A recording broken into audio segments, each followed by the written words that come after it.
자, 여러분 안녕하십니까. 2022년도 물류관리사, 그죠? 물류 관련 법규 개정사항 특강 진행하도록 하겠습니다. 매년도 물류 관련 법규는 개정이 되고 있죠. 물류 관련 법규의 성격 자체가 경제법이기 때문에 매년 바뀌는 경제 상황을 법에다가 그대로 반영한단 말이죠. 그래서 상당히 최근에 이슈되고 있는 부분들은 출제될 가능성이 높다. 특히나 2022년도에는 화물연대 파업이라든가 이런 관련돼서 화물자동차 운수사업법상 안전운임에 관련된 부분도 상당히 중요한 이슈였고요. 그 다음에 최근에 과징금에 관련된 내용이 완전히 바뀌었죠. 왜냐하면 행정기본법이란 법률이 생기면서 거기 행정기본법 제29조에 과징금 규정이 들어갔어요. 그래서 개별법률에 있는 것들을 다 통합시켰다라는 것이죠. 그래서 그 법률에 따라서 바뀐 내용이 있다. 예전에는 이제 과징금에 대해서는 분할 납부할 수 없도록 해놨는데 예외 규정을 뒀다라는 거죠. 그래서 예전에는 분할 납부할 수 없다가 맞았는데 지금 할 수 있다라는 것이죠. 그래서 그런 부분들 중요한 개정 사항들이 있었기 때문에 그 부분도 말씀드리고요. 근데 시험을 지금 앞두고 있기 때문에 이제 시험 앞전에 뭐 한 달 좀 더 남은 기간 동안에 여러분들이 법규를 어떻게 정리할지에 대해서도 간략하게 설명하는 시간 갖도록 하겠습니다. 자, 이제 법규 이제 한 달 조금 더 남은 기간 동안에 어떻게 여러분들이 과락을 맞지 아니하고 안정적인 점수를 확보할 것인가에 대해서 빈출되는 부분들 어떻게 정리할 것인지 보도록 하겠습니다.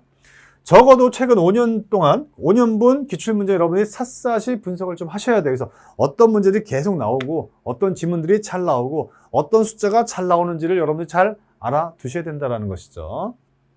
그래서 5년치 기출문제는 여러분들이 반드시 정리하셔야 되고 뭐 다다익선이에요. 많으면 많을수록 좋습니다. 그 다음에 법률별로 용어의 정의가 되어 있어요. 법 제2조는 대부분의 개별법들은 법 제2조가 용어의 정의입니다. 그 법률에만 특이한 용어들이 있어요. 상당히 중요한 용어들이죠. 한 두세 문제 정도 출제가 되죠. 우리 물류정책기본법에 가면 물류의 정의도 있고요. 물류란 제어가 공급자로부터 뭐 조달 생산되어 이거 쭉 나가잖아요. 운송, 보관, 하역 등과 이에 부과돼서 뭐 가치를 창출하는 뭐 가공, 조립, 분류, 수리, 상표 부착, 판매, 뭐 정보통신 등등 이런 것들을 물류라고 얘기하잖아요. 물류의 정의 매우 중요하죠. 그 다음에 물류사업 올해도 뽑히는 문제 중에 하나입니다. 이거 매우 중요하죠. 대분류 4가지 뭐 다 알아두셔야 되는 것이고요. 이 밖에도 뭐 물류관리사라든가 물류시설 뭐 등등. 그 다음에 물류시설법에 가면 물류터미널의 정의가 나오는데 매우 잘 나오죠. 상당히 중요하고요. 그 다음에 첫 번째 법률에 또 국제 물류주선업에 관련된 거 이런 용어들도 상당히 시험에 잘 나오고 그 다음 유통산업발전법에 가게 되면 체인사업이라든가 대규모 점포에 관련된 용어의 정의 매우 빈출되고 있습니다. 잘 정리가 되셔야 돼요. 두세 문제 출제가 됩니다. 자, 포인트별로 보면 그 다음에 이제 계획에 관련된 부분이에요. 계획. 근데 이제 계획을 공부를 할 때 계획 전에 사전적인 조사가 있죠. 조사를 하게 되면 그 다음 단계는 기본 계획을 세우고요. 기본 계획 이후에는 추상적이고 장기적인 계획이기 때문에 이걸 갖다 구체화시키는 게 있어야 되죠. 이 시행계획이에요. 시행계획. 그래서 여기 써 있는 대로 여러분이 정리가 되셔야 된다. 계획의 수립권자가 누군지 주어를 얘기하는 거예요. 수립 주기가 몇 년 단위로 하는지 숫자를 얘기하는 것이죠. 상당히 중요합니다. 그 다음에 계획의 내용, 절차 모두 다 시험 문제예요. 모두 다 시험 문제예요. 자, 저런 것들을 잘 알게 되면 여러분들이 시험 문제를 적응하시는 데 상당히 좋다. 다음 중 맞는 것은 틀린 것은 이런 문제가 출제가 된단 말이죠. 1번부터 5번까지 이렇게 지문이 있어요. 때에 따라서는 지문 하나가 한 줄 내지는 뭐 짧게 나오는 단어로 나오는 경우도 있겠지만 물류 관련 법규에서는 지문 자체가 뭐 서너 줄 이렇게 나오는 경우도 있어요. 이때 중요한 것은 이 지문에 주어가 맞느냐 이거죠. 주어가 국토교통부 장관인데 해양수산부 장관으로 나올 수도 있고요. 아니면 국토교통부 장관 및 해양수산부 장관이 공동으로 나올 수 있는데 산업통상자원부이 나온 장관만 나왔다든가 아니면 국토교통부 장관만 나왔다든가 다 틀리는 것이죠. 때에 따라서는 주어로 시도지사가 나올 수 있고 지장군수구청장이 나올 수 있단 말이에요. 그래서 주어가 맞는지. 두 번째는 자, 이 주어가 한 행위들 있죠. 행정행위라고 그래요. 이 행정행위가 맞는지 허가인데 등록으로 되어 있는지 신고인데 인가로 되어 있는지 면허인데 뭘로 되어 있는지 하여튼 이런 것들 잘 보셔야 된다는 거예요. 그래서 허가, 인가, 면허, 등록, 신고 등등 이런 것들을 잘 알아두셔야 된다. 그게 맞는지. 또 하나 지문에 보다 보면 숫자가 나오죠. 숫자가 나오면 깨쓰라고 말씀드렸습니다. 매우 중요하죠. 한 달인지 두 달인지 그렇죠? 30일인지 60일인지 다 다르단 말이에요.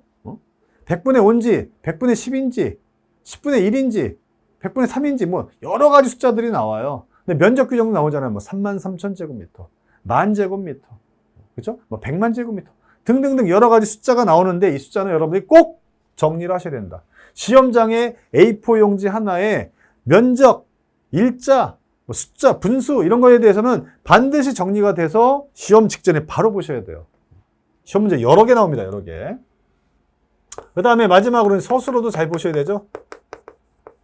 서술어가 긍정인지 부정인지 그렇죠? 아니면 강제 규정이죠. 뭐뭐 해야만 한다는지 must인지 아니면 할 수 있다 can인지 must 해야만 한다 강제 규정이죠. 아니면 할 수 있다 임의 규정이란 말이에요. 근데 서술어가 취소해야 한다 아니면 무효로 해야 된다 취소인지 무효인지 이걸 잘 보셔야 된다는 얘기예요. 그래서 문장을 보실 때는 주어, 행정행위, 숫자, 서술어 잘 보셔야 되고 여기 보면 계획 단계에서도 계획의 수립권자 주어가 맞는지 수립 측이 숫자가 맞는지 내용 절차가 맞는지를 꼭 확인하실 필요가 있다. 그 다음에 이제 사업별 정리인데요. 사업은 이제 우리 법에 보면 뭐 여러 가지 사업들이 나오죠. 첫 번째 나온 사업이 국제물류주선업이에요. 두 번째 사업이 복합물류터미널 사업이고요. 세 번째가 뭡니까? 물류창고업이죠. 등등 유통산업발전법에 가면 뭐 대규모 점포도 나오고 여러 가지 사업들이 나온단 말이죠. 법명 자체가 우리는 사업법인 것도 있잖아요. 화물 자동차 운수 사업법이죠. 항만운송 사업법이죠. 철도 사업법입니다. 그만큼 사업이 중요해요. 사업은 어떻게 정리를 하느냐? 사업을 하기 위해서는 아무나 할 수 있는 게 아니에요. 효력의 발생 요건이라는 게 있어요. 경영 요건이라고 하죠. 그 사업을 경영하기 위해서는 어떤 요건이 필요한데 그 중에 하나가 효력 발생 요건이에요. 그 사업을 하기 위해서는 그 사업을 하기 위한 효력을 충족시키기 위해서는 허가라든가 등록이라든가 면허라든가 때에 따라서 뭐 인가라든가 이런 것들이 필요하다라는 거죠. 이게 맞는지 아니면 아무나 허가, 등록, 면허, 인가 받을 수 있는 게 아니죠. 결격사 이런 게 나오죠. 결격사. 결격사에도 두 문제 이상 꼭 나오죠. 잘 알아두셔야 된다는 얘기예요. 효력 발생 요건. 두 번째는 효력이 변경되기도 해요. 법마다 조금씩 다 다르죠. 그래서 변경 허가, 변경 등록, 변경 면허, 변경 인가 등등 변경사항에 대한 것. 또 하나는 권리 의무의 승계죠. 효력이 변경된다라는 건 다른 사람한테 사업을 넘길 수도 있다라는 거예요. 자, 권리 의무의 승계는 세 가지가 있어요. 하나는 양도 양수. 매매하는 거죠. 내 사업하다가 다른 사람한테 넘길 수도 있는 거잖아요. 아니면 합병. 때에 따른 상속.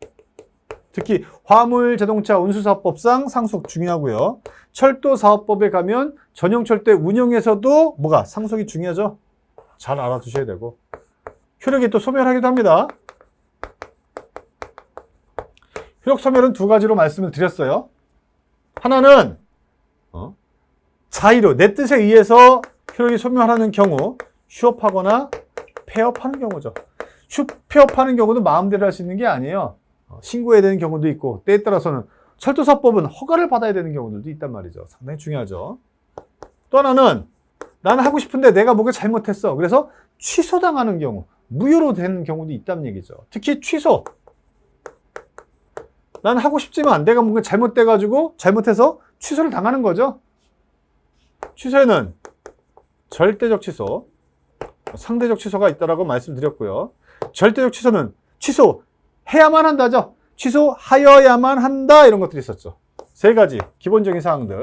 뭐 거짓 부정 이런 것들은 거의 뭐예요? 취소해야만 한다.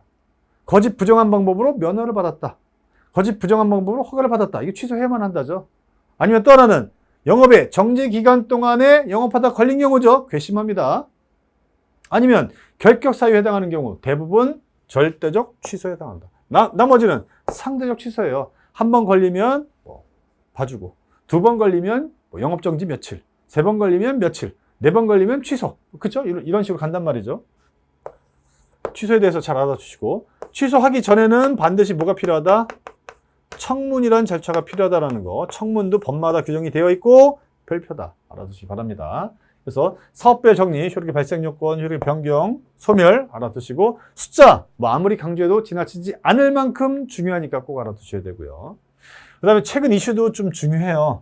최근 이슈. 이제 오늘 할 내용이 최근 이슈, 그 다음에 개정사항 이런 거 아니겠습니까?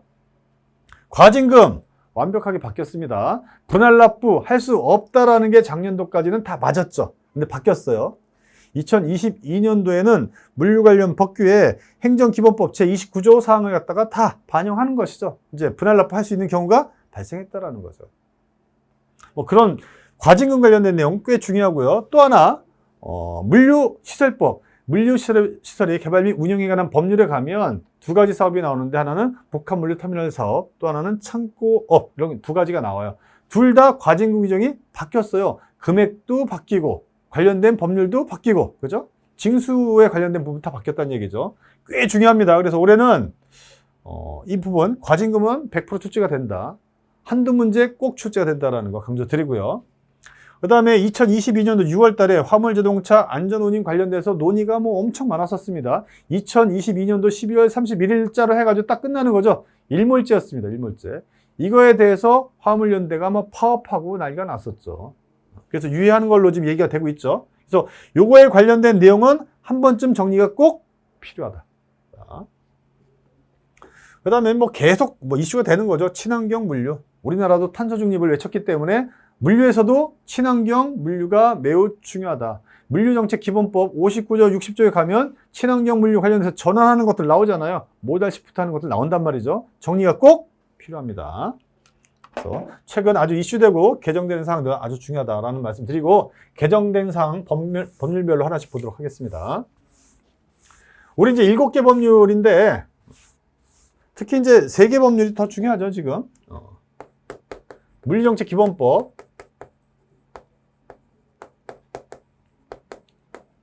여기서 뭐 개정사항이 요거, 그쵸? 특히 과징금에 관련된 내용이 좀 중요하고요. 근데 물류시설법도 과징금에 관련된 규정도 있고, 또 하나 뭡니까? 처분과 관련된 부분이 또 있어요. 물류단지 처분과 관련된 부분 중에 좀 바뀐 부분이 좀 있습니다. 세 번째, 화물자동차 운수사법이 많이 바뀌었죠.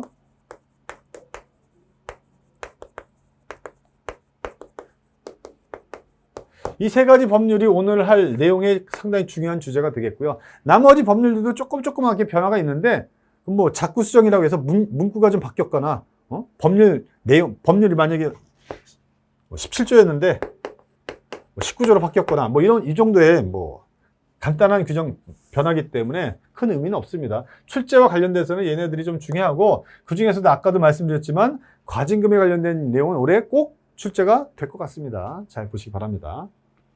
첫 번째, 국제물류수선업자에 대한 과징금 규정이 바뀌었다는 거죠. 법 제67조, 시행령 제53조. 제가 별표를 쳐놨어요. 올해 나올 가능성이 매우 높다고 봅니다. 작년까지는 과징금을 이를 분할하여 낼 수 없다라는 게 맞았어요. 없는 규정이었어요. 작년까지는 과징금을 이를 분할하여 납부할 수 없다. 이게 맞는 규정이었는데, 지금은 그죠? 이게 규정이 삭제됐다라는 거예요. 이 규정은 없어졌어요. 제가 그 프린트한 자료 이제 업로드 해드릴 건데, 거기에 보면 참고만 하시라고 제가 올려놨습니다. 행정기본법 제29조 과징금의 납부 기한 연기 및 분할 납부에 관련돼서 제가 참고만 할 것 해가지고 박스로 해가지고 제가 이제 올려놨어요. 내용이 많기 때문에 참고만 하세요. 참고만. 그 내용을 보면 행정기본법 제29조예요. 과징금은 한꺼번에 납부하는 것을 원칙으로 한다. 그렇죠. 원칙은 뭐예요? 분할 납부할 수 없는 게 원칙이에요. 하지만 다만 행정청은 과징금을 부과받은 자가 다음 각 호의 어느 하나에 해당하는 사유로 과징금 전액을 한꺼번에 내기 어렵다고 인정될 때에는 그 납부 기한을 연기하거나 분할 납부하게 할 수 있으며, 분할 납부 가능하게 하도록 법률을 개정했단 말이죠. 그래서 2022년도에는 과징금은 이를 분할 납부하여 낼 수 없다라고 하면은 이제 틀린 규정이 되겠다. 그래서 제가 그 자료에 행정기본법 제29조 그 내용을 외울 필요는 없어요. 이제는 분할하여 낼 수 없다라는 규정이 삭제됐구나. 그 정도만 알아두시면 되겠다. 그 다음에 또 하나 법 제67조 3항 보면 과징금을 기한 내에 납부하지 아니한 때에는 지도지사는 이게 주어 잘 보라고 그랬어요. 지방행정체제 부과금의 징수 등에 관한 법률에 따라 징수한다라고 돼 있죠. 이게 또 법마다 좀 다르게 바뀌었습니다.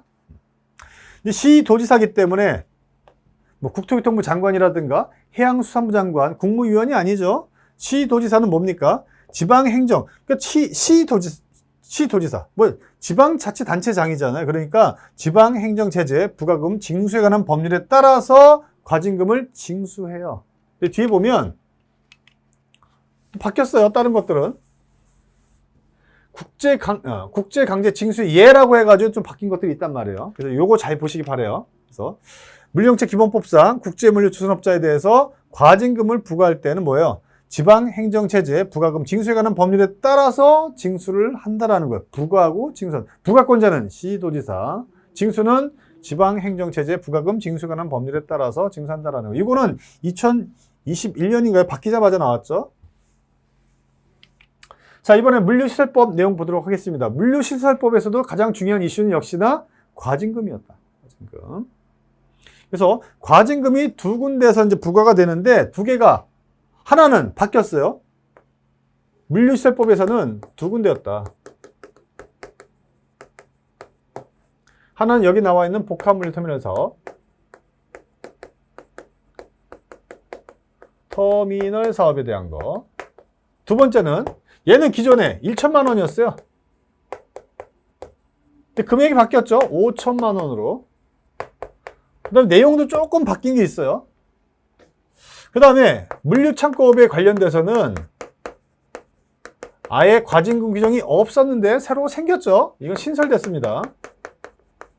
얘는 개정된 것이고 얘는 아예 신설이 됐어요. 그래서 1천만 원 이하 과징금 부과할 수 있도록 신설됐다. 자, 보시면 국토교통부 장관은 주어 잘 보세요. 아까 여기는 뭐였어요? 국제물류조선업에서는 누구? 주어는 시도지사가 부과권자라고 말씀을 드렸죠. 뭐에 따라서? 지방행정체제 부과금 징수 등에 관한 법률에 따라서. 거기에 비해서 여기는 복합물류터미널 사업에 관련돼서 등록권자는 누굽니까? 얘예요. 예, 국토교통부 장관. 국장은 복합물류터미널 사업자가 제17조 1항, 이게 뭐냐면 등록 취소 사유예요.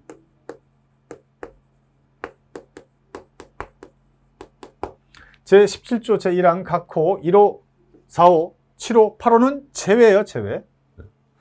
사업자가 17조 1항 각호의 어느 하나에 해당해서 사업의 정지를 명하여야 하는 경우로서 그 사업의 정지가 그 사업 이용자 등에게 심한 불편을 주는 경우에는 그 사업 정지 처분을 가름하여 5천만 원, 1천만 원에서 5천만 원으로 상향됐다라는 거. 일단 숫자가 바뀌었기 때문에 매우 중요하다. 숫자가 바뀐 건 매우 중요한 사항입니다. 그 다음에 1, 4, 7, 8 얘네들은 제외된다라는 거죠. 왜 제외되느냐? 얘네는 뭐야? 등록 취소 사유이기 때문에 얘는 등록 취소해야만 하는 절대적 취소 사유예요. 절대적 취소 사유에 해당하기 때문에 얘는 절대적 등록 취소만 시키고 과징금은 부과하지 않겠다라는 것이죠. 그래서 1, 4, 7, 8 절대적 취소 사유에 해당하는 거 얘네들은 제외된다라는 것도 한번 알아두시고, 그 다음에 1항에 따라서 과징금을 부과하는 위반 행위의 종류, 그 다음에 그 정도에 따른 과징금의 금액, 그 밖에 필요한 사항은 대통령령으로 정한다 해서 이거는 똑같아요.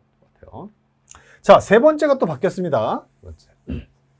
국토교통부 장관은 제1항에 따라서 과징금을 내야 할 자가 납부 기한까지 과징금을 내지 아니하면 대통령령으로 정하는 바에 따라서 국세 강제 징수의 예에 따라서 징수한다라고 되어 있죠. 이것도 바뀐 내용이에요. 예전에는 국세 체납 처분의 예에 따라서 한다고 그랬어요. 바뀐 거죠. 여기서 국세 강제 징수의 예라는 단어로 바뀌었다라는 거. 이런 것들도 시험에 나올 수가 있습니다. 그 밖에 이제 세부적인 내용을 규정한 시행령 규정, 시행령 제7조부터 9조 규정은 개정되지 않았어요. 그래서 뭐 이런 것들 2분의 1 범위 내에서 늘리거나 경감이죠. 늘리거나 줄일 수 있다라는 거. 그 다음에 요게 중요하죠. 요거 시험에 잘 나오는 거. 7일 이내. 그 다음에 10일 이내. 이런 것도 절차에 관련된 부분들은 바뀌지 않았습니다. 이건 개정이 안 됐지만 그래도 숫자니까 중요하죠. 7일, 10일, 2분의 1 이런 것들은 상당히 중요한 숫자니까 꼭 정리가 필요하다. 자, 이번에는 두 번째 물류창고 이건 신설됐다라고 말씀을 드렸습니다. 신설됐어요.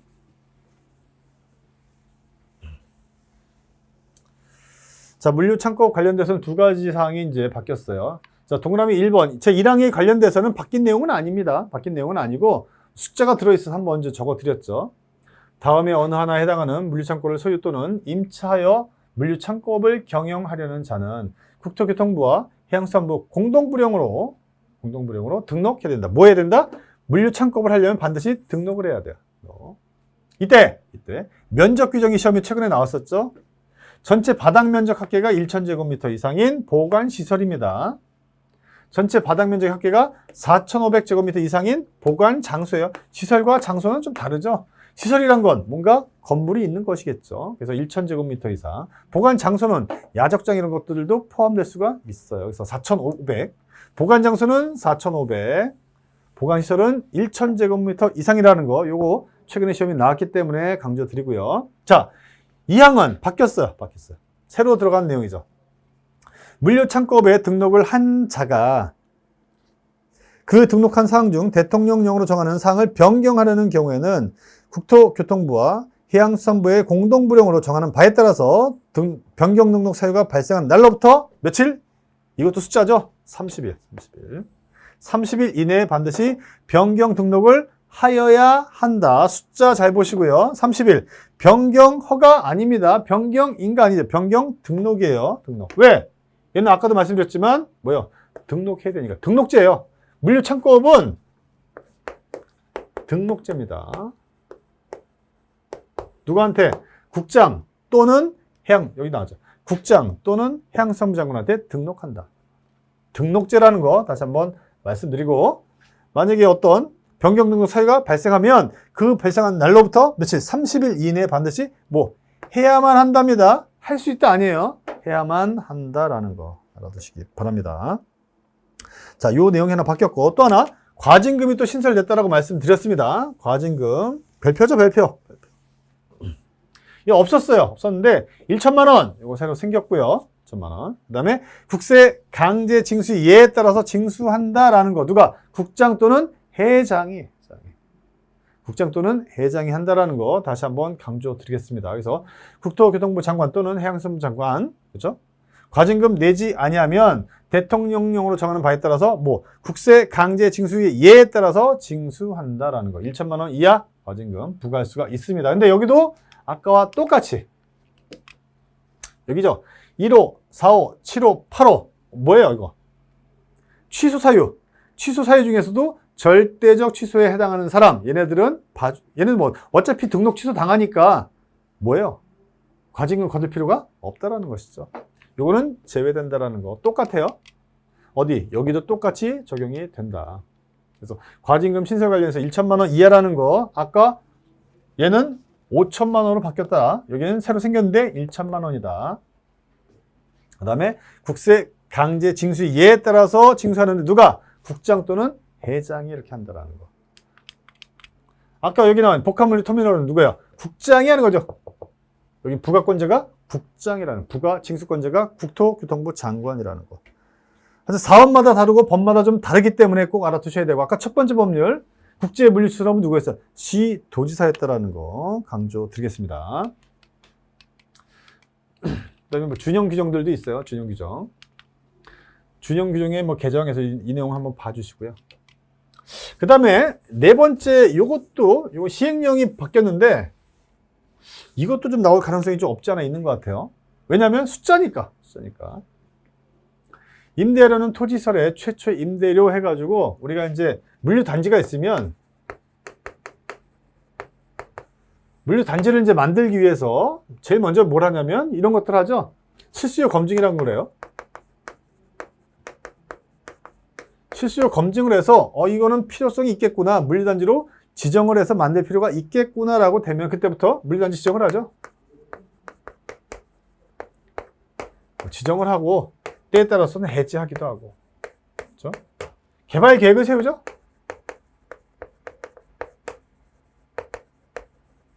여기 따라서 이제 개발을 하죠.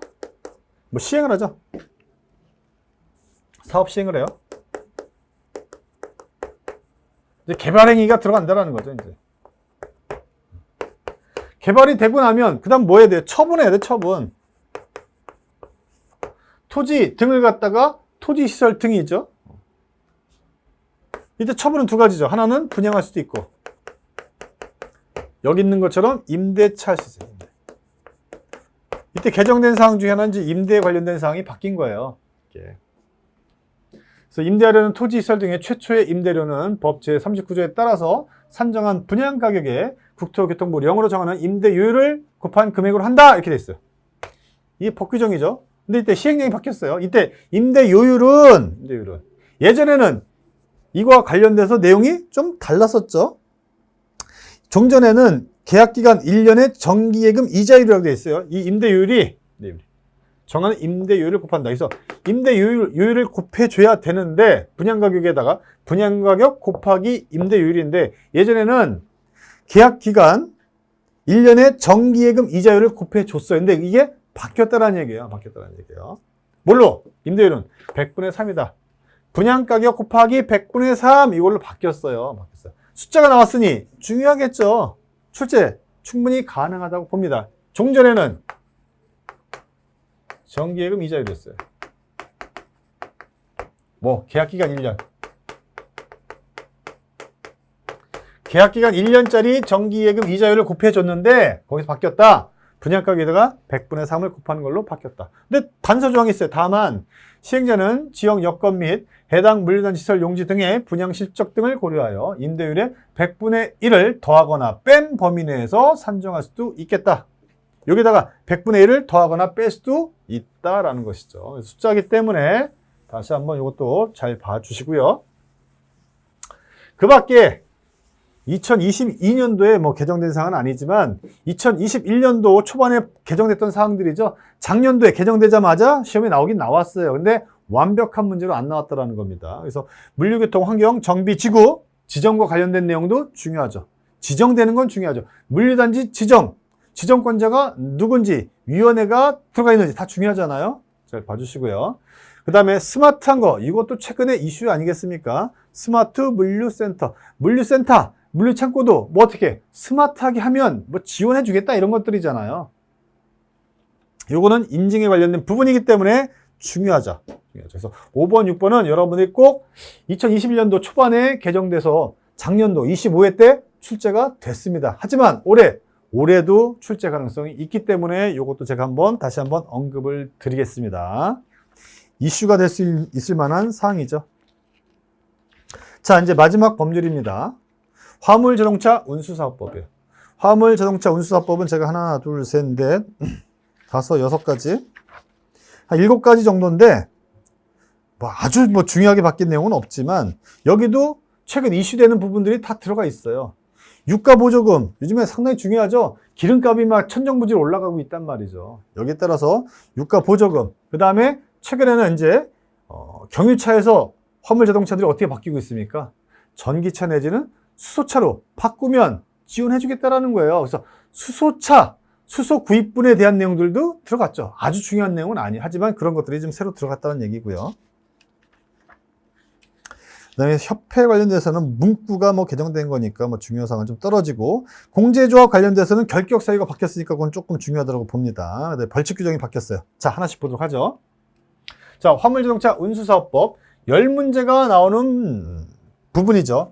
10문제가 출제되기 때문에 이것저것 다 나옵니다. 하지만 여기도 중요도는 딱 있죠. 화물자동차 운송사업. 운송사업이라는 놈이 있고, 화물자동차 운송 주선사업이라는 게 있고요.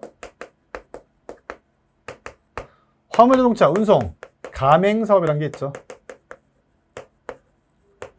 얘가 한 4개에서 5개, 얘는 하나, 뭐 하나 이 정도 출제가 되죠. 그 밖에 뭐 강론이에요. 강론. 적재물 배상보험이라든가 아주 잘 나오죠. 적재물 배상보험 등 상당히 잘 나오고요. 위스탁 계약, 이거 상당히 중요하죠. 뭐 이런 것들. 아니면 또 뭐 있어요? 공제조합에 관련된 부분들, 뭐 이런 것들도 한 문제짜리 충분히 나올 수도 있고요. 또 자가용 화물자동차 등등등. 아니면 뭐 벌칙 규정. 이렇게 화물자동차 운수사법은 출제가 됩니다. 그래서 이 부분이 어떻게 보면 제일 중요하고요. 그 다음에 이런 사업들을 하기 위해서는 뭐 행정행위 뭐가 필요하다? 허가가 필요하다라는 거죠. 누구의 허가? 국토교통부 장관의 허가가 반드시 필요하다라는 거. 근데 운송 가맹 사업의 허가를 받은 자는 운송 주선업이라든가 운송 사업을 할 때는 뭐요? 따로 허가 받지 않아도 된다라는 거예요.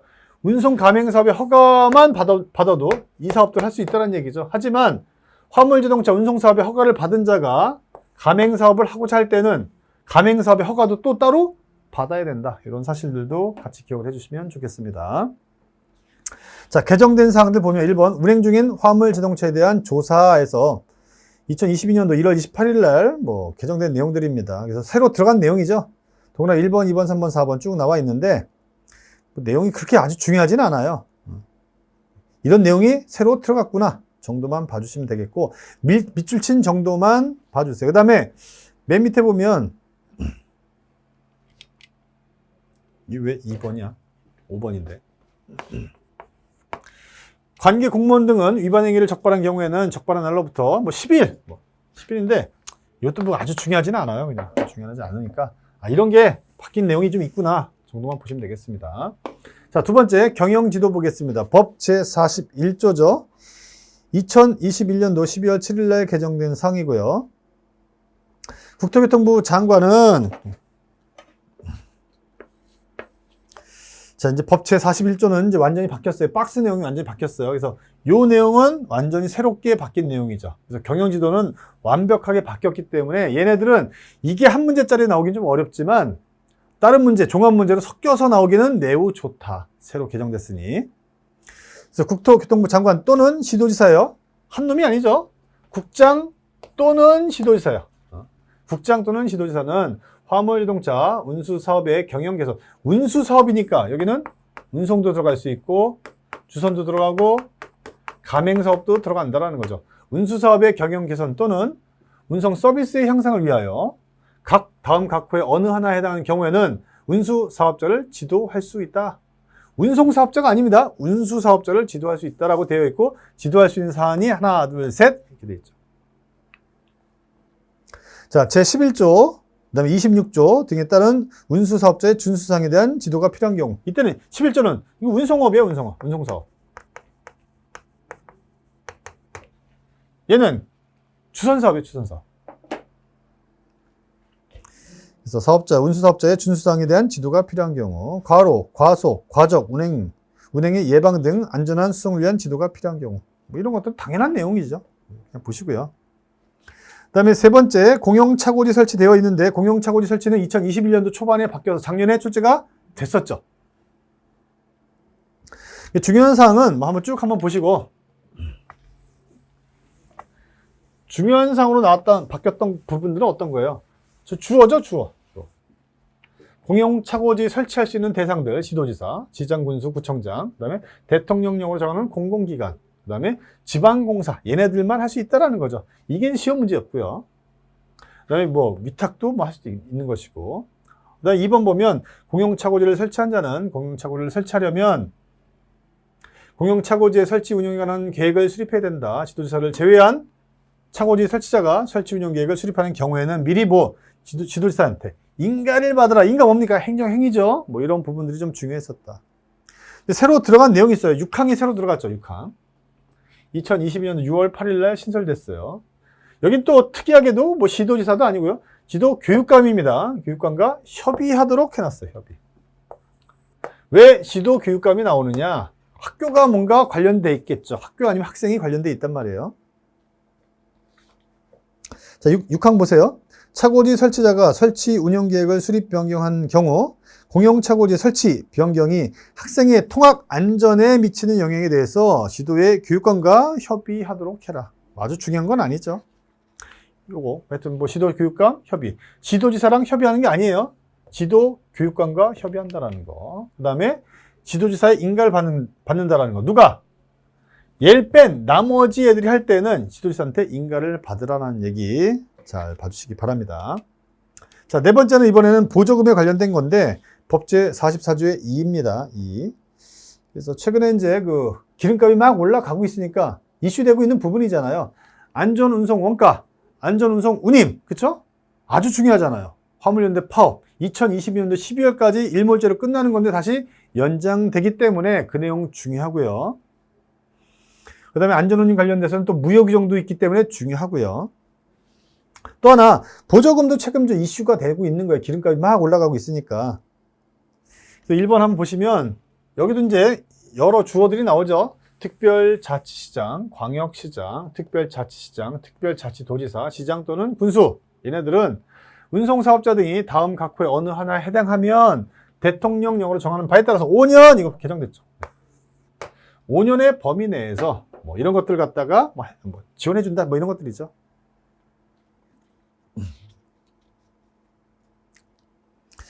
지원해주는데 잘못해서 걸리면 지급 정지를 한다라는 거죠. 보조금 지급 정지한다.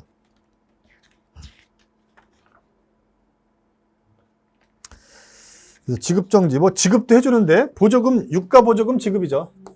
유가 보조금 지급. 지자체에서 하는 거예요.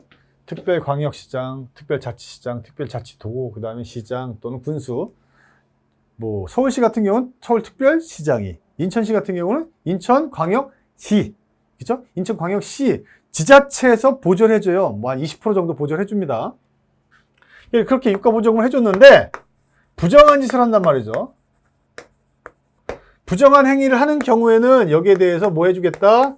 유가 보조금 지급 정지를 하겠다. 몇 년? 5년의 범위 내에서 요거 개정된 부분이고요. 지급 정지 사유가 나와 있죠. 1번, 2번, 3번, 4번, 5번, 6번 쭉 나와 있습니다. 석유 판매업자, 액화 석유 가스 충전 사업자. 여기 나와 있는데요. 예전에 여기까지만 있었죠. 석유, 액화. 근데 최근에 이게 들어갔어요. 수소 판매 사업자. 이것도 새로 들어갔다라는 거죠. 얘네들로부터 세금 계산서를 거짓으로 발급받아 보조금을 지급받은 경우 거짓된 행위를 한 거죠. 부정한 행위를 했다라는 거예요. 여기에 대해서는 보조금 지급 정지하겠다. 5년의 범위 내에서. 수소 판매 사업자가 새롭게 들어갔어요. 수소가 다 들어갔죠. 수소의 구매. 예전에는 유류, 가스 이것만 있었는데 수소도 들어갔다라는 거죠. 수소 사용량, 수소 구매분 이것들이 다 들어갔다.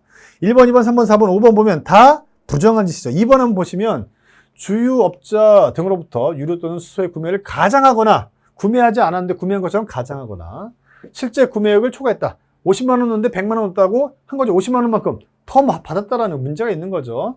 초과하여 신용카드, 직불카드, 선불카드 등으로 보조금의 신청에 사용되는 카드로 거래하거나 이를 대행해서 보조금을 지급받은 경우 카드깡 하다가 걸리면 끝난다라는 얘기입니다.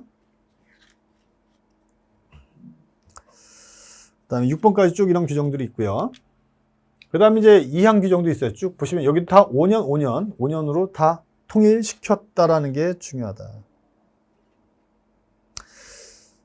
2항 잘 보시면 특별시장, 광역시장, 특별자치시장, 특별자치도지사, 시장 또는 군수는 주유업자 등이 제1항 각 호의 어느 하나에 해당하는 행위에 가담하였거나 이를 공모한 경우 대통령령으로 정하는 바에 따라서 5년의 범위 내에서 해당 사업소에 대한 유류 구매 카드의 거래 기능을 중지하여야만 합니다. 다만 주유업자 등이 유류 구매 카드의 거래 기능이 정지된 날로부터 5년 이내 다시 부정한 행위에 가담하였거나 공모한 경우에는 영구적으로 정지하여야 한다. 근데 5번째, 뭐 협회 관련돼서는 바뀐 내용이 없어요. 그냥 지도별로 바뀌었는데 예전에는 기존에는 어떻게 특별광역, 특별자치도, 특별자치 도구 별 이렇게 되는데 이걸 갖다가 줄여서 시도별. 이게 시험에 나오겠습니까? 이런 거 시험에 안 나오겠죠. 6번 공제조합 운영위원회 결격 사유입니다. 이 결격 사유 같은 경우는 충분히 나올 수가 있습니다. 이거는 결격 사유는 언제든지 출제될 수 있다. 심심하면 한번 잊을만 하면 한 번씩 나오죠. 저게 결격 사유 문제 상당히 중요하다. 다음 각호의 어느 하나에 해당하는 사람은 제51조 제4 2항에 따른 위원이 될 수가 없습니다. 미성년자, 피성년 후견인, 피한년 후견인, 그 다음에 복권되지 아니한 자, 그렇죠? 얘네들 다 할 수 없다는 얘기죠. 또 이 법 또는 보험업법 등 대통령령으로 정하는 금융 관련 법률을 위반하여 금고 이상이죠? 금고 이상의 형의 집행유예를 선고받고 그 유예기간에 있는 자, 이 법 또는 보험업법 이런 것이 다 추가가 됐다는 얘기죠.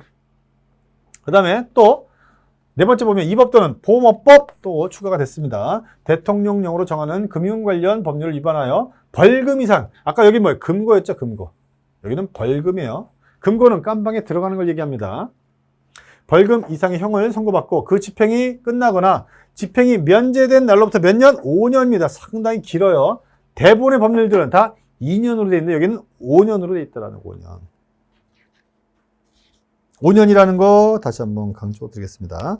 여섯 번째도 있죠? 여섯 번째. 공제조합 임직원에 대한 징계 해임 요구 중에 있거나 징계 해임의 처분을 받은 후 3년 지나지 아니한 자. 2022년도 6월 8일 날 개정된 사항이기 때문에 따끈따끈하죠? 따끈따끈합니다. 특히 숫자가 다 들어가 있잖아요. 3년, 그죠?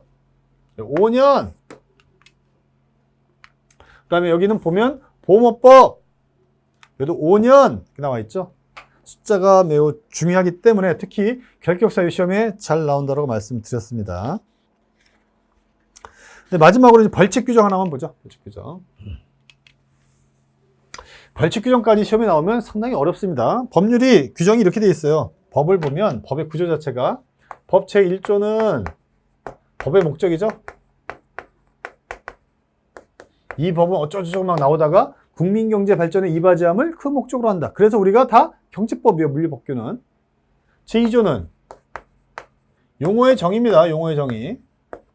제3조부터는 법의 내용이에요. 뭐 계획이라든가 뭐 사업에 관련된 내용이라든가 쭉 나오죠. 그러다가 맨 마지막 조. 마지막 조문은 뭘로 구성이 되느냐? 벌칙 규정입니다. 벌칙 규정. 법이란 놈은 지키라고 만들어 놓은 거기 때문에 사회 안정과 그렇죠? 질서를 갖다 유지하기 위해서 만들어 놓은 거기 때문에 이거를 지키지 아니했을 때는 페널티가 있다라는 거죠. 그래서 벌칙 규정이 있어요. 벌칙 규정. 벌칙 규정은 두 가지입니다. 하나는 행정 형벌이 있고 우리 법에서는 우리 물류 관련 법규에서는 뭐 사형, 무기징역 이런 건 없죠. 다 뭐예요?